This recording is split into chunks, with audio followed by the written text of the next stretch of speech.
One come all, those short, those tall. There may be some clowning around, but get an earful all in all. No need for waivers, no need for saviors. Don't be frightened, do not hide. Enter now and enjoy the ride. So step right up, those far and near. The attraction is set. It's Ear for Fear.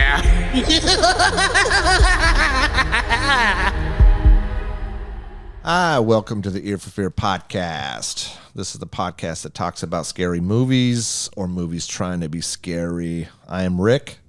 This is Scott. Welcome back, buddy. Thank you. I kind of put you on the spot there. You thought I was going to say your name. Huh? I was watching the video of the substance there, and then I was like, yeah. Welcome back, man. Last time you came out, we did, what did we do? Long legs? Long legs, that's right. But today, you and I are doing 2024's The Substance.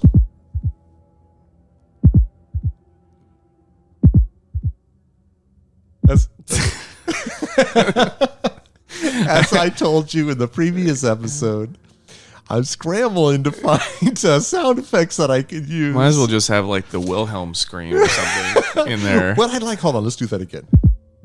So my idea behind that was because of the substance, it's like that whole like splitting and I don't know, like, heartbeat and I don't know. I'm reaching, man. I am reaching. Makes sense. But we're doing 2024's The Substance. I'll do a quick, you want me to do a quick synopsis? Yeah.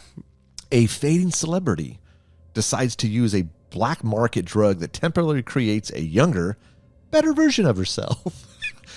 Full spoilers. 1, 2, spoilers coming for you.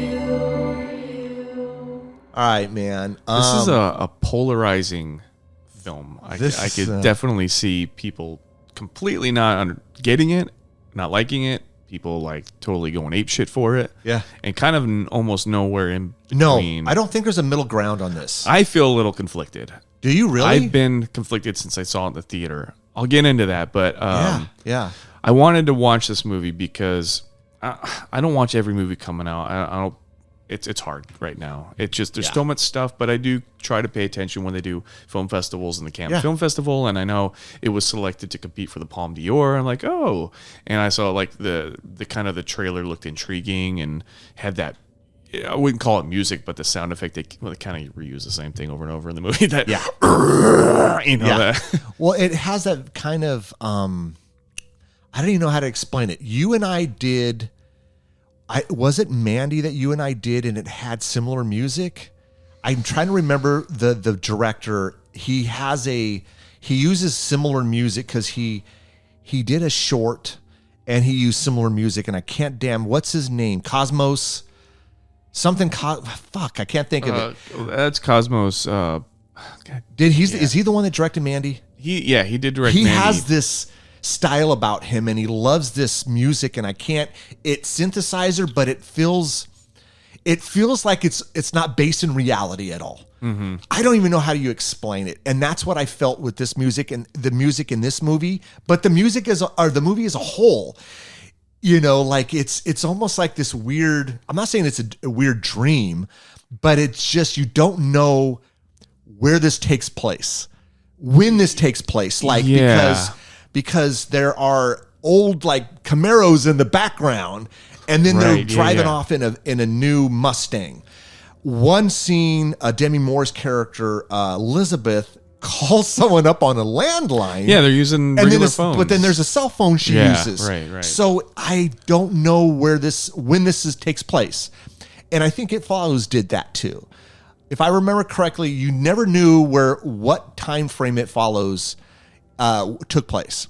And this is a very different movie than It Follows, but I was like, well, when is this? Like, I don't know, because the whole exercise show and there's all these neon pinks and stuff, and I'm like, it's so reminiscent of 80s, But then it's like, but then you have a cell phone. Yeah. And I'm not sure. And in what reality are exercise shows like the biggest thing In the out 80s. there? Yeah. In the 80s, the Jane Fonda, remember Jane Fonda? Yeah. Like that was huge. Jane Fonda's workout was, and I don't know if that Well, was. it was usually, though, the opposite, because back then it was an actor who wasn't really acting anymore who would end up doing the exercise shows. But in this, it's like everything stems from the exercise. It's like the biggest show on TV, and then it's a jumping off point to something else. And like, it's the opposite of like reality. But it doesn't make sense because we know in today's that wouldn't happen.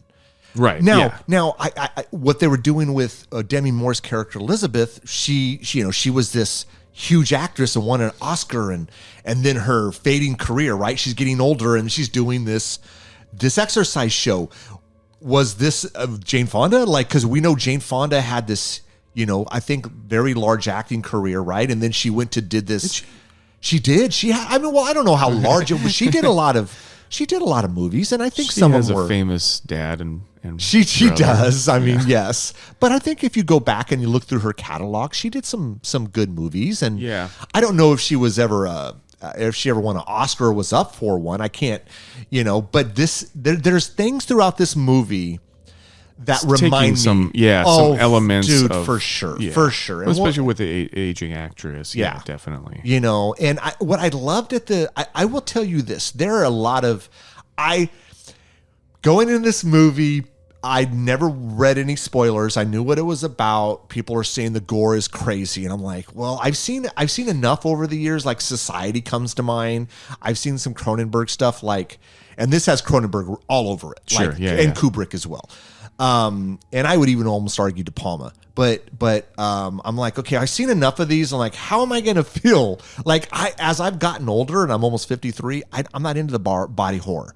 I can honestly, like, I don't want to watch the Terrifier movies because I know they're really gory. And I'm like, I just, There's a difference between gore and body horror, though, right? Just lots of gore is different than body horror when you're actually manipulating like body parts and you're doing something to it other than just lobbing an arm off. Like that kind of gore, that's not body horror. But if you're manipulating, but see, that's what I'd heard is the little, like, I would see a YouTube or an Instagram post, right, and they wouldn't give any spoilers away, but they would say body horror, or the next post would be gory, and I'm like, okay, well, which. You can't. I think you can have a little bit of both, but there has to be this. There's got to be there has to be a clear distinction between them, because usually body horror is used as some sort of in some sort of context to convey another idea. Like Cronenberg uses it to manipulate body parts for another, he does. For another reason. Yeah. Like things are happening, being channeled through people's body parts. And I would almost, but we both have seen this. I would almost say there's a little bit of both in this. Like, this one definitely, this one for sure. And so I wasn't sure how I was gonna. And what was funny is I went and saw this. I was like a 6:40 showing, and I'm like, fuck, I'm starving, and I know the movie's 2.5 hours. So I'm like, I gotta eat. So I went and grabbed a cheesesteak ahead of time, and I'm like, okay, well, how's that gonna set with me during this long movie? Am I gonna get grossed out? I had a buddy of mine text me. He had saw it about a week or so ago, and he said people got up and left. And I'm like, wow. But then I've heard so many other things over the years of people saying, oh my God, this is this and this is that. And then I watch it and I'm like In a Violent Nature, like, to me, people are like, oh my God, it's fucking over the top and you're not. And I'm like, I watched it and I mentioned that yoga kill. Other than that, nothing really bothered me. Like it wasn't like anything I hadn't seen before, and it was like, oh my God, I can't deal with this. And so during the course of the film, like, people are like, the last 30 minutes is fucking bananas. It's crazy. But I never felt grossed out or like I can't watch this. Yeah. Like this movie is fucking out there, but I enjoyed it a lot. Yeah. More than I thought I would like this, because you recommended it. And I hadn't even heard about it until you recommended it. And once you did, I'm like, I checked out the trailer. I'm like, okay, this looks interesting. I'm not a huge fan of Demi Moore. I don't remember the last thing. I was thinking about that. It's like the last thing I saw Demi Moore in was the like G.I. Jane or Striptease. The last thing I saw her in was one of those Charlie's Angels movies with Drew Barrymore. Right. I'm sure she's done other stuff. I'm sure, but I was never a big her fan of hers. Yeah. There was always something about her that bothered me, and I can't put my finger on it. So I stayed away from her movies. She was too muscular. I don't know if it was that. I don't know. I'm not sure what it was, but so when you say, and I'm like Demi Moore, I'm like, well, it's got Dennis Quaid though. I mean, that's kind of cool. Like he's always really solid, and I loved his character Harvey, which I think is. Do you think that was intentional? Because his character, he's a producer, Harvey. Oh, yeah. I think that's a little dig at Yeah. Harvey. You know, we don't need to say his name, but I mean, I think that's a dig it's at kind him. of, it's front and center. Yeah. Yeah. And so I tried not to watch a lot. Like I said, I didn't want to review anything or watch anything or like, videos and stuff. Like someone would have a little blurb, but there was no spoilers. And I watched the trailer once, and I kind of wanted to go into this thing and not.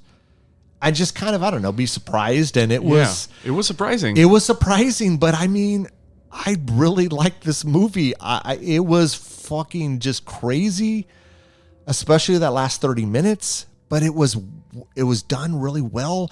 Music is very, I think, like Longlegs.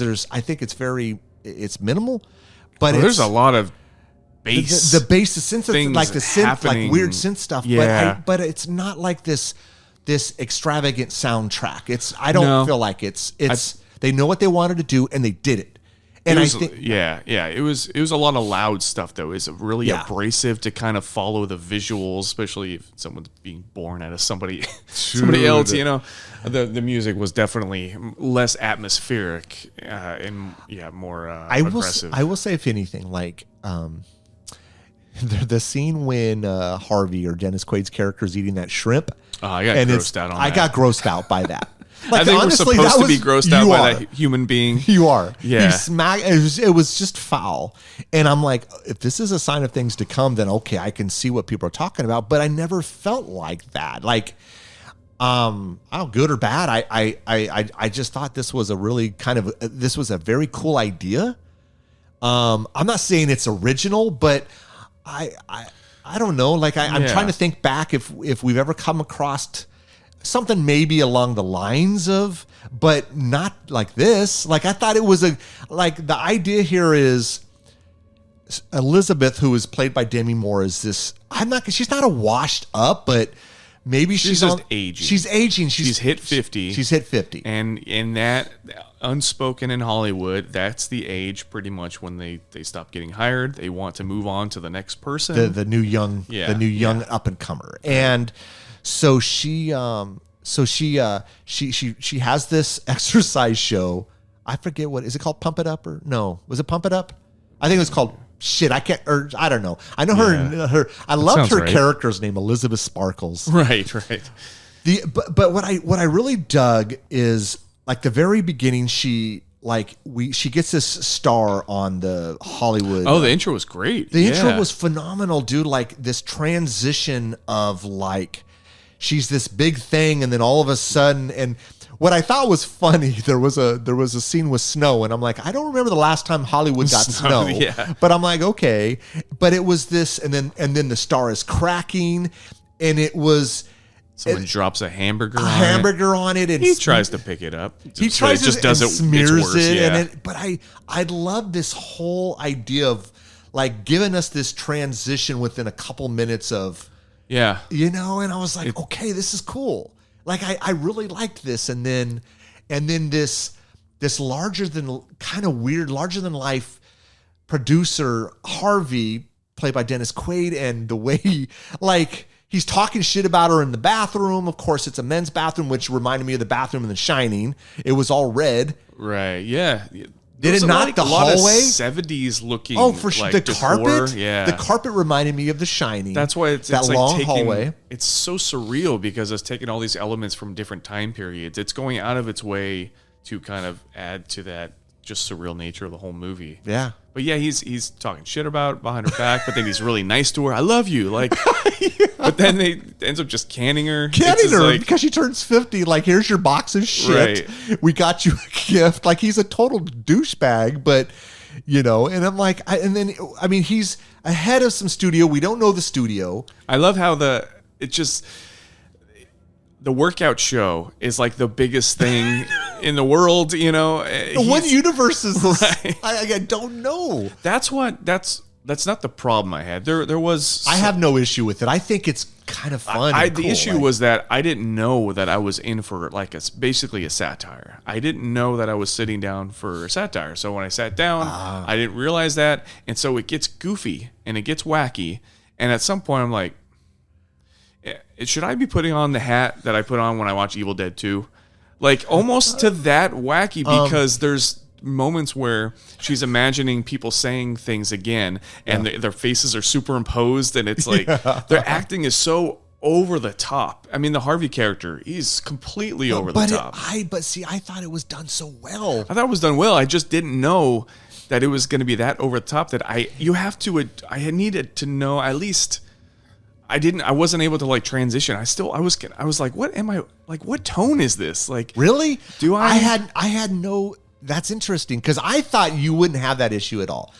Like I thought you'd be on the same lines as me. Like I don't even know if I had really any issues with the movie itself, other than it being 2.5 hours.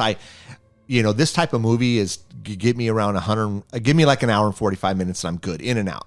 I felt like they could have trimmed a little bit, but I was never bored. I never felt like it drug. I felt like I was on this cool ride, and because the acting and everything was done so well, like I had no issues. Like it was fucking crazy. Yeah, I keep saying that. I'm gonna say it, and I'll be honest too. There was a moment. Morris and I went and saw this. Okay, we were sitting next to two women that were probably in their late 50s, early 60s. And I'm like, okay, this is interesting. And towards the end of the movie, and anyone who's seen it, will know what we're talking about. When it just went over the top, these women started just laughing. I did too. And I started laughing, not because I was already laughing because there were a few scenes I was laughing beforehand, but when they started laughing, and I couldn't stop laughing. Right, yeah. But it was like I was having fun with it, and so I was, like once I figured out that it was like so over the top that it's like basically a satire, bordering on parody at points in the movie. I started to have fun with it, but I was still like, am I supposed to be laughing at this part? Is this? I think so, though. And then I get to the end, and I'm laughing but nobody else is laughing, and then it makes it even worse. I feel like it's in a church, and so I just keep laughing, and dude, no one else is laughing. It was those two ladies. I was laughing. I think there was one other person in the crowd. I think even Morris was laughing, and it was like, because I think we got it. Like we understood what they were doing. Yeah, and then it was like, because I was thinking about this, like they're painting this picture of how, I don't know if it's Hollywood as a whole, but how you objectify women, right? Like how women are objectified. And then it's like, well, how do you do that? And there's that fine line between like what's this? What picture are you painting here? And how far are you going to go? And then it's like, okay, if you're going to do it, you do it. And then you go so fucking out there that you still convey your message, right? Right. Yeah.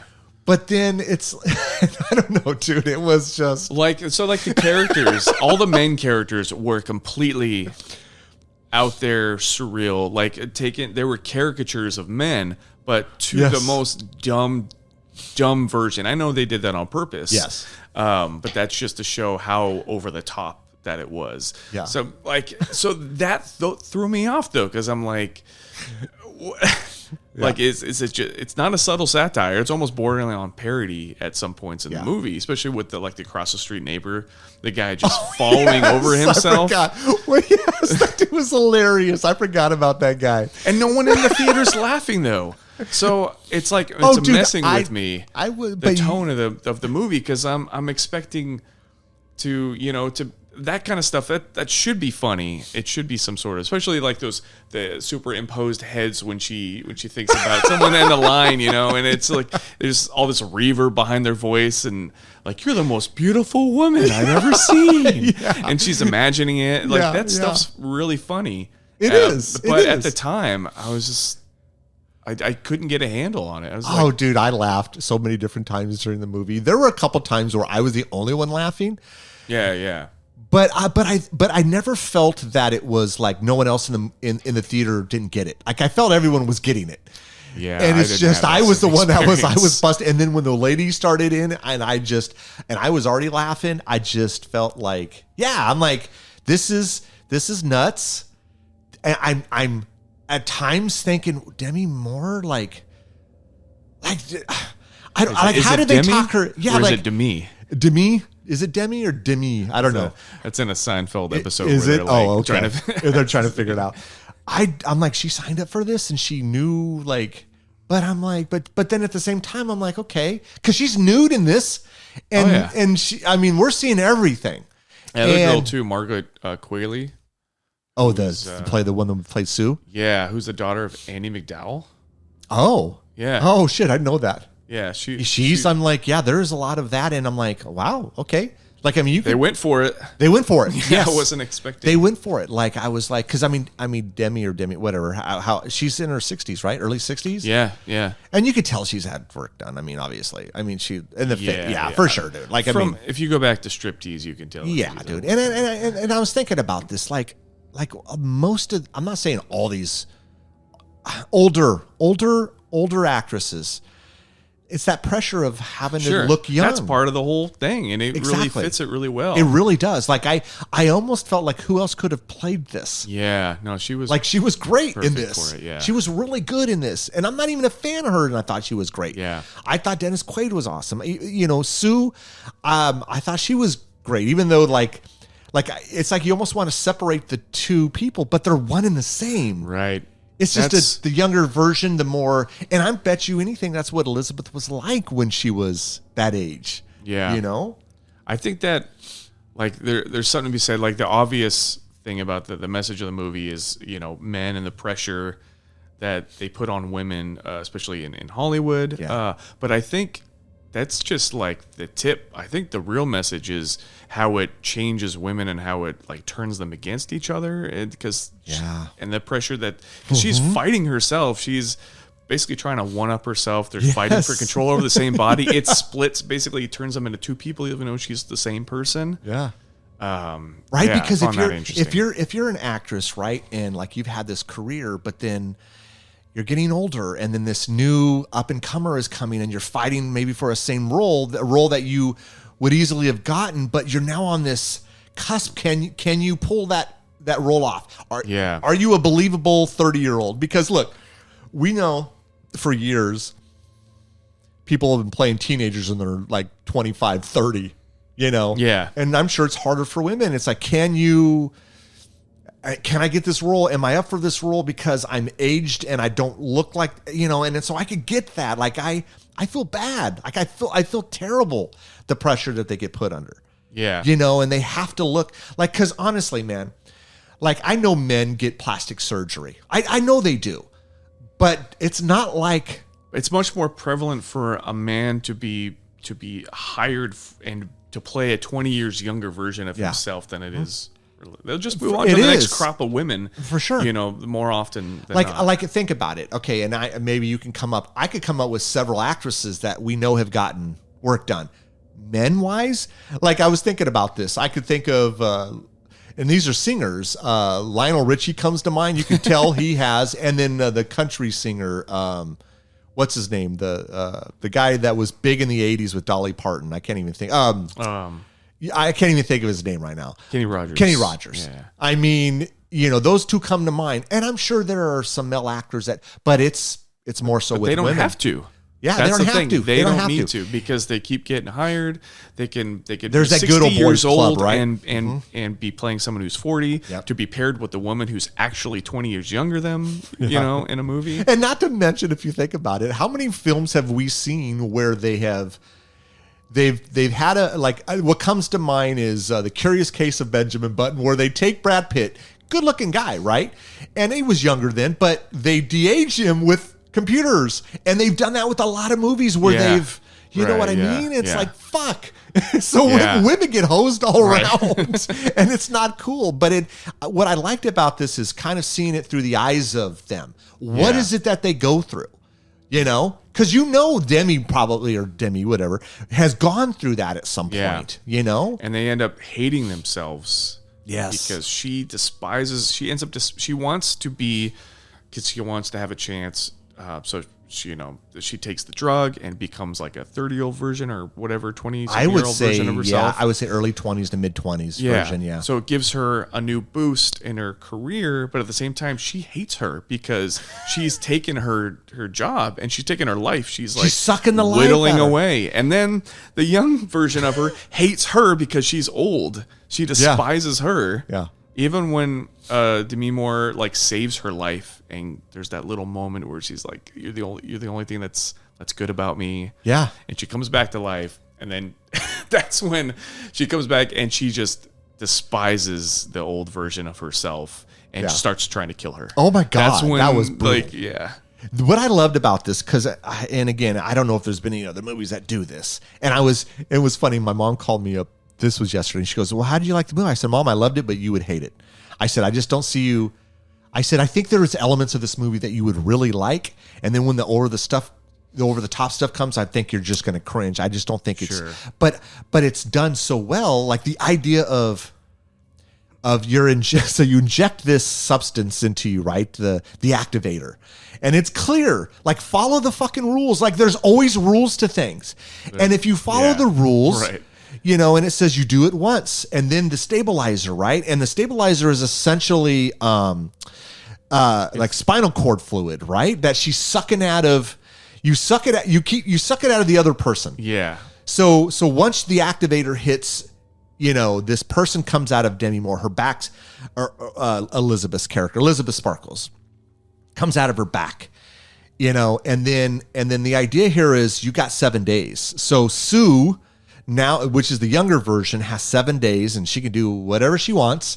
And then when that 7 days is up, you have to switch. I don't think that's asking too much. Right. And then but she can't. She can't because she gets a taste of that life. And yeah. And then it's interesting because it's like 7 days becomes 9 days or 10 days. And in order to do this, you have to extract.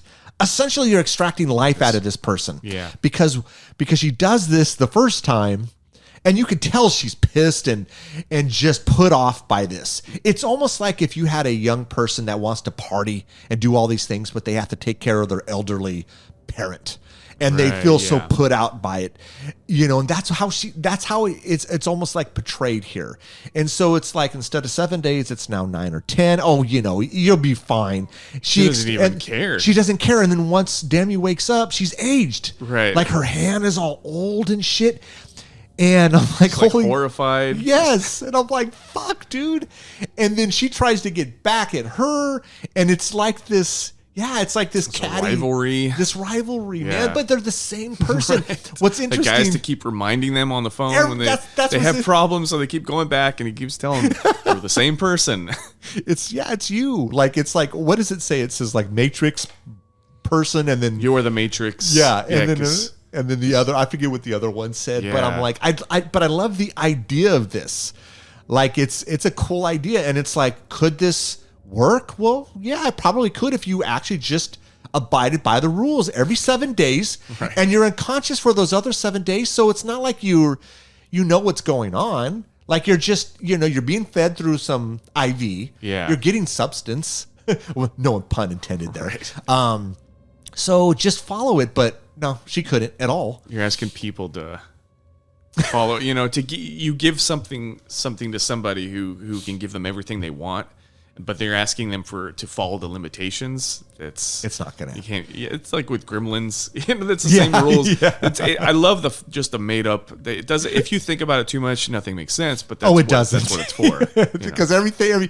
What is it? Don't feed them after midnight. Well, if you think about it, it's kind of always after midnight, right? I mean, in reality, right? In some time zone. That's what's great about part 2 is that all those people in the room are asking Billy like, well, what if this happened? What if he got something stuck in his tooth or he crosses the time zone? You know, they know it doesn't make sense. It doesn't make sense, but that's okay. I mean, most stuff doesn't make sense, and we always just let it go for the sake of whatever. That's why. Yeah. So I guess it's just the issue I had with the movie wasn't really the movie. It was that when I went into it, I didn't know what I was getting into. And it took me a while to adjust. Yeah. And because I kept thinking, maybe that's where my brain comes from. Like, sit down for a movie, I start looking at the logic of things. But this is not. It's not following that. It's not that kind of movie. Yeah, so it took me a while to adjust. And once I did, I'm like, okay. Like, it's okay for me to just enjoy it and not think about it. Yeah. It's the analytical part. I'm always looking for that. See, I knew with this one not to do that. And I don't know why. I didn't really read much up on it. Like I said, I just... It's probably just your personality. You go into something and maybe you just want to enjoy it. And I go into something and I'm just looking at things. See, Scott, I do that a lot, but there are certain movies I just know not to do that with. Like I have to turn stuff off sometimes. Yeah. And I knew this would be that movie, and I don't know why. It's just I guess I didn't like I said, I didn't really read much on it. I didn't really look at a lot of stuff. I wanted to kind of just enjoy the ride. And this was fun for me. Like, dude, it's hard these days to impress me, and it really is, man. Like Late Night, which you haven't seen yet, right? That one, because it was so different. And this one, I felt it was so different. Like I felt like I've seen so many of the same fucking shit.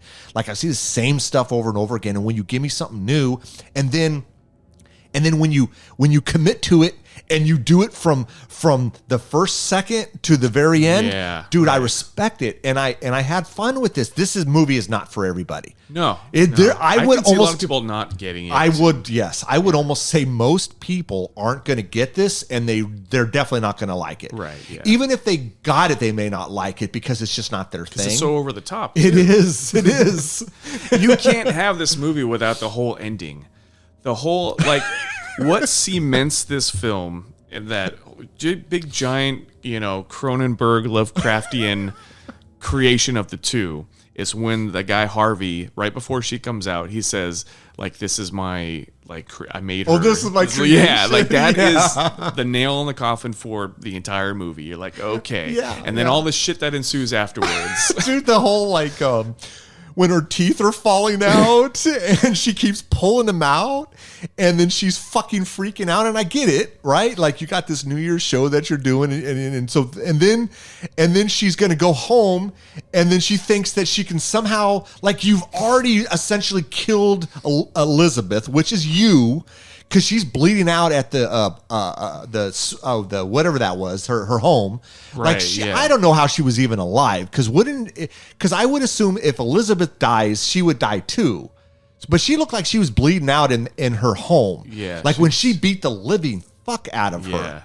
And she's an old person at this point, because there's when she gets the New Year's Eve show, she's like, okay, well, I need several months now to get prepared, and she keeps sucking everything out of her. And when Elizabeth finally awakes, because there's no more to suck out of her, and so in order to get more, she has to Elizabeth has to be up to regenerate the fluid, right? And then she sees herself, and she's like, fuck, right? Like, and then she just decides to do the termination thing. Yeah. Which to me, I don't like. You did it, but then they were still alive. Like, I guess if I had anything, it's like, what was the termination doing? What was it terminating? Was it terminating the whole process? Like, does it kill off Sue? Like, is she supposed to die because she's not the actual? She's just that younger version of you. So when you terminate her, are you terminating her? Like, does she dissolve? Does she go away? Like, that was never explained, but it was in her. Yeah. So then, but nothing ever really happened. The only thing she brought her back. It's just she brought her back, but no rules. So, I guess if that would my only, like, I guess problem with the movie is that. But then when she goes to, I'm doing this New Year's Eve show, I'm doing this, and then the teeth start falling out, and then she's walking down the hall, and Harvey and all those I don't know, board members or execs, and then she can't smile because she has no teeth. Right. And I think one of the lines was what it was like, a woman should always smile or some shit like that. Yeah. And she somehow is able to maneuver a smile without opening her mouth, and so, but then she gets back to her house.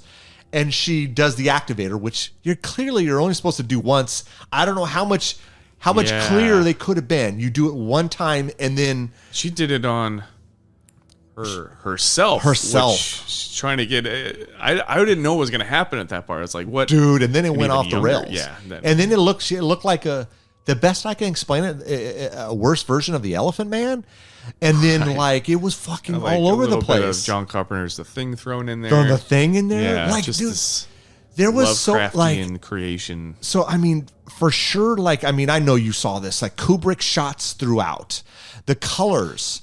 There was the hallway. The hallway in the house reminded me of Suspiria. I don't know why, but it just did. There was the scene where I think Sue was in the bathroom. Oh no, I think it was the transition where it was now Elizabeth, and it was the old nasty version of Elizabeth, and that boy toy was banging on the door, and I think it was that scene, and she was pushing against the door, and there was a scene where it looked like the camera was on the ground, and it reminded me of The Shining when he's in the storage, with the pantry where he's locked up, and it looks like it's panning up, and the camera's below. Oh, yeah. There were several shots that reminded me of The Shining or Kubrick as a whole. Like, I mean, 2001 is. I felt Clockwork Orange. There was a few, like when they came down the hallway, and it was Harvey and all those guys. It reminded me of a Clockwork Orange. I don't know why. Everything was always centered. Yes, I think Kubrick did a lot of those shots where everything was centered. So whenever it had there was a lot of times, where the characters were just centered in the frame, and they're basically almost talking to the screen, to the audience, you know. But so crazy and over the top where it just doesn't. And Kubrick did that, and using wide angles. That was the thing too. They'd use these, like, they get really close to the actors to use a really wide angle, so they're just like distorted almost, yes, you know? Yeah. That added to the overtop nature of the movie. Yeah.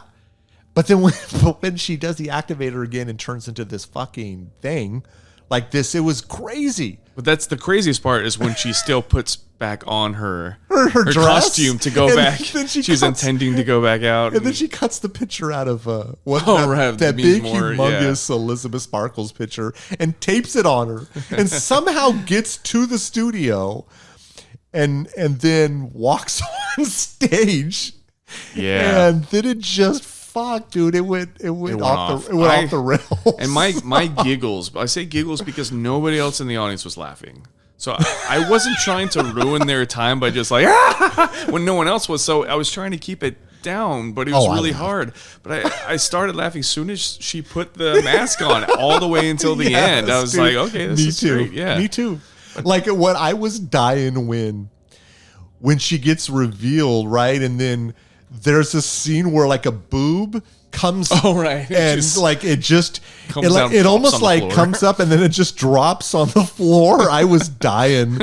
And then like everyone's like, so like everyone's stunned at first, and then they're grossed out, and then the one guy comes up and I don't know if he cuts her head off or it's like cuts something off, and then she's spraying everybody with blood. Right. That reminded me of Carrie, like the gym scene. It reminded me of Carrie. Yeah. Like that was fucking like spraying everybody.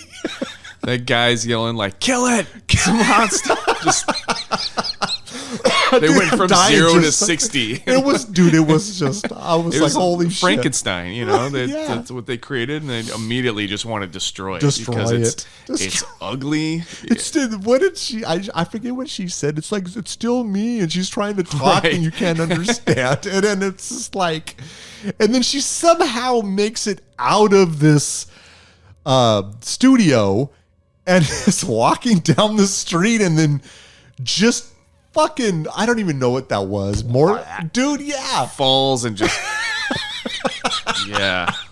And what I loved, this is what I loved about it. Like, you are, from start to finish, you start the movie out with that star on the Hollywood, whatever it's called, Hollywood Walk of Fame, and then whatever is left of her, Just that. it's like a blob thingy. So the Demi Moore's face, that's reminding me of the Thing too. Yeah. It's like crawling along. Yeah. It just lands on her star. And Rela- then it just. and then just disintegrate. Yeah. And then you get this scene of this street cleaner Yeah. cleans it up, Yeah. and I'm like, okay, I can see the messages here. And she's forgotten completely. Completely. Yeah. Yeah. Just no. But I thought it was, mind. and that's what I loved about it. It's like all these things that they were doing was like, I get it. Like, I get it. And Yeah. I love the message. I love sure. the whole nature of it. If I were to nitpick about this movie, Yeah. I did enjoy the creature effects, but I think I would have gone darker a little bit at times with the tone, just to kind of like hammer some of those things across, and maybe a little bit more grotesque, just because it was so just kind of maybe a little bit too goofy for what I wanted. Yeah. I wanted a little bit more just disgusting and horrible, you know. I get you. I think that's maybe my one, like if I were to nitpick. Yeah. There's scenes too, like there's a really great moment with Demi Moore, and she's looking in the mirror, and she's like, Was is she the one that she's getting ready for the date? yeah, and she's going back and forth between what she should look like. She's like trying to look younger, and then she's like, no, like then she erases that, and then she kind of applies makeup in her to what her age is now. Yeah. But then she doesn't like that either, and she Yeah. just ends up wiping it off and not going on the date, and she basically hates herself, and that's a great moment with her. And then I really loved it. I think there was like a moment there where it's like it's so over stylized with the editing, though it kind of like took away from me. Really? Like it. I don't know. It may be too much at times. Like that. yeah. That's the problem I had with the movie. Sometimes it's like it could pull back a little bit because. Yeah. Okay. But I get you. that's nitpicking. I typically would agree with you. Like I look for stuff like that. There's a lot of movies that I've seen where it's like you've picked, stylistic over substance, and I'm like, I have a problem with that. Like, you weren't sure what to do or how to execute it, or you ran out of ideas, and so you decided, let me do something creative and see if they notice. And and they've done that, and there's been a few movies that have done that.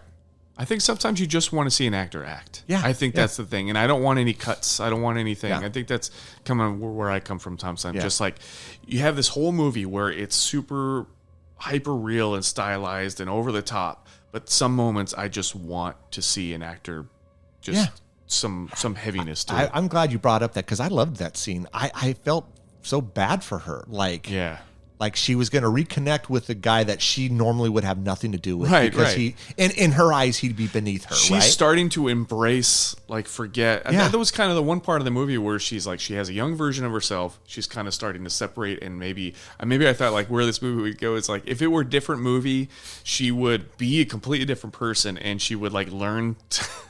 She would learn to like live with, embrace the getting older thing. But it's like, no, that's a different movie. This is the movie where, she's conflicted and she ends up like hating every aspect of herself. Pretty much. I was thinking about this. Could she have technically, and it probably not, but I was thinking like, Sue would extract from her and make her basically, I'd not say younger, but just, almost appear younger and glowing. Could Elizabeth have taken from Sue and reversed any of those effects of, like aging, gray hair? Right. Like, I wonder if That'd be could an that interesting happen? push-pull. Yeah. Like, wait a minute. I was like, thinking about that. Could that be a thing? Like, could she? Because I never felt at any point did she even think about that. Right.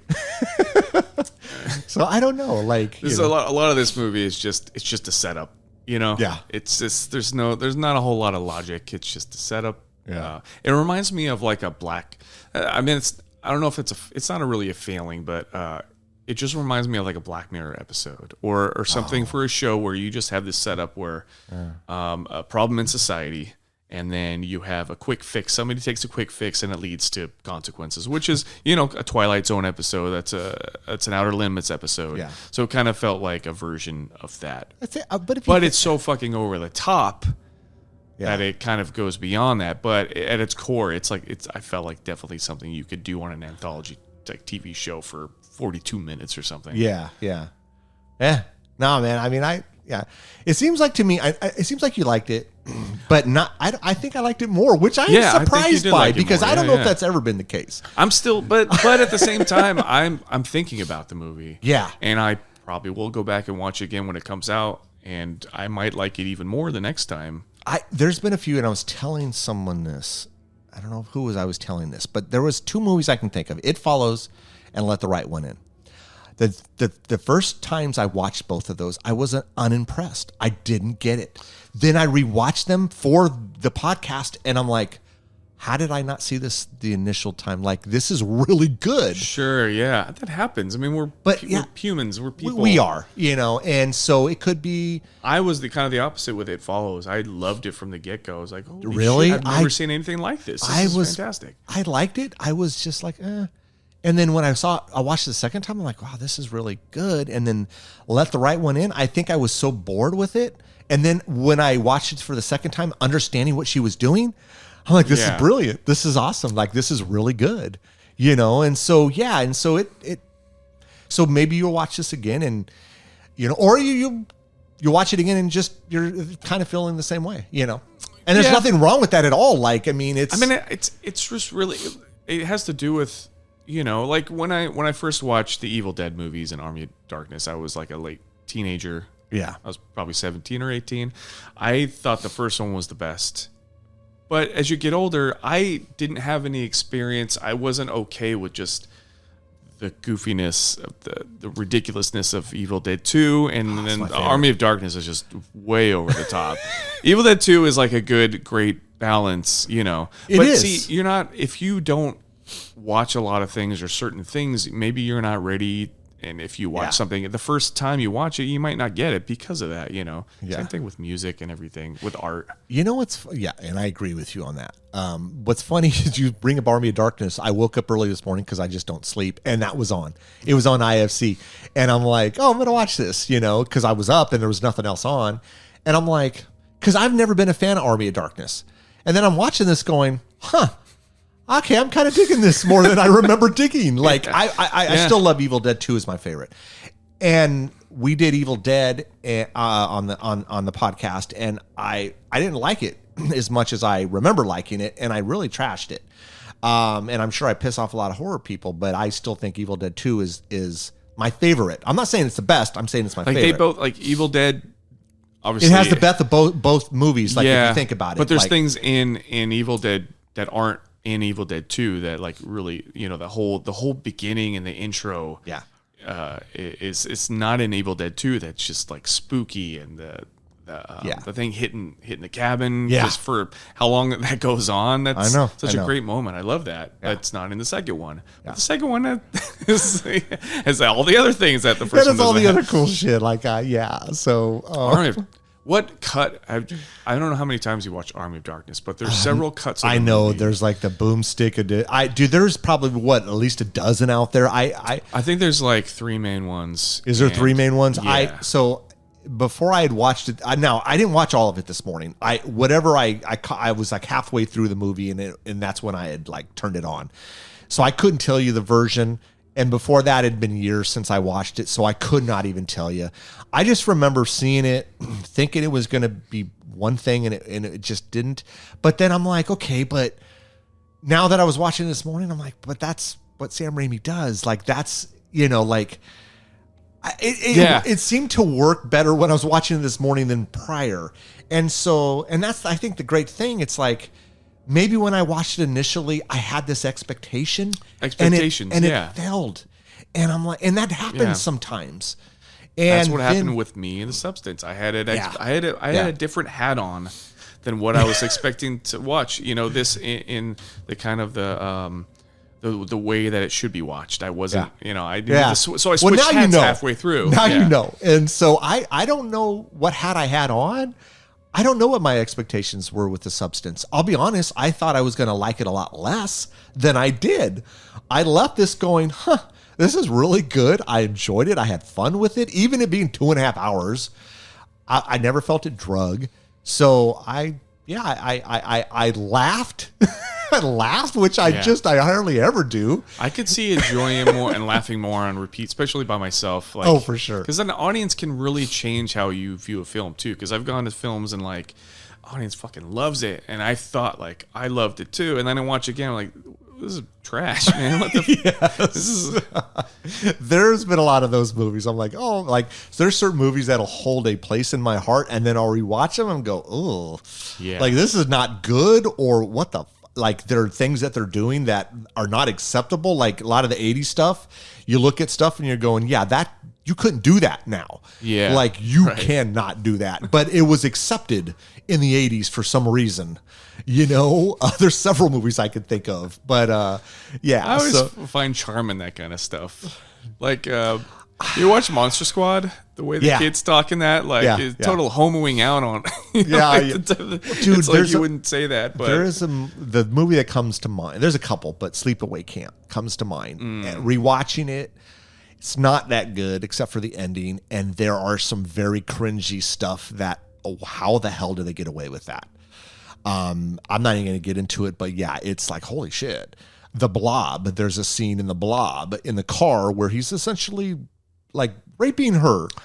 Yeah. And it's somehow okay. Like, dude, I'm like, what the fuck? Like Revenge of the Nerds comes to mind. Remember the scene where, I forget his name. I don't know if it's Gilbert or I forget which one it is.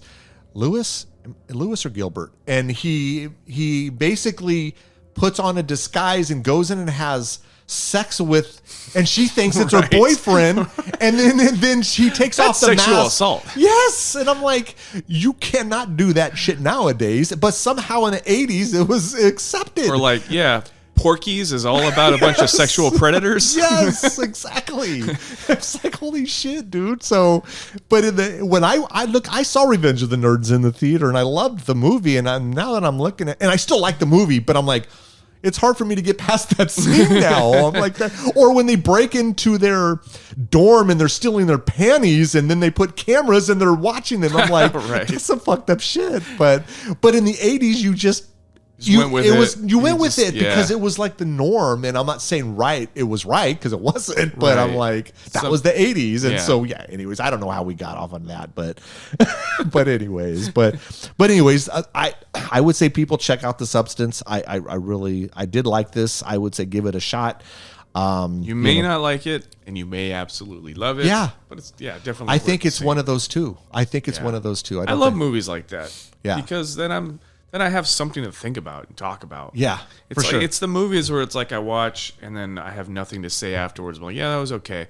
But then at the end, it's like, well, you still kind of wasted your time. I could have been. Yeah. Because I spent 2 hours on a movie that I just now is never going to fill a space, in my life. You could be doing I could have done something else. Yeah, exactly. I could have watched The Thing again. Exactly. I could have watched The Lost Boys again. There you go. Yeah. So anyways, anything else, man, you think of? No? I think we touched on everything. Yeah, I think so. Cool. Well, that's The Substance, everybody. Thanks for listening, and thanks for coming out, man. Thanks for having me. Yeah, appreciate it. Everyone, take care. You listened all the way to the end. We appreciate that. Don't forget to follow us on Instagram at Ear for Fear Podcast, Twitter at Ear for Fear, and subscribe to our YouTube channel at Ear for Fear Podcast. You can also check out our website, earforfear.com. There we list news and events. We're available on all the main platforms, so make sure you tell a friend. We hope you come back and get an earful.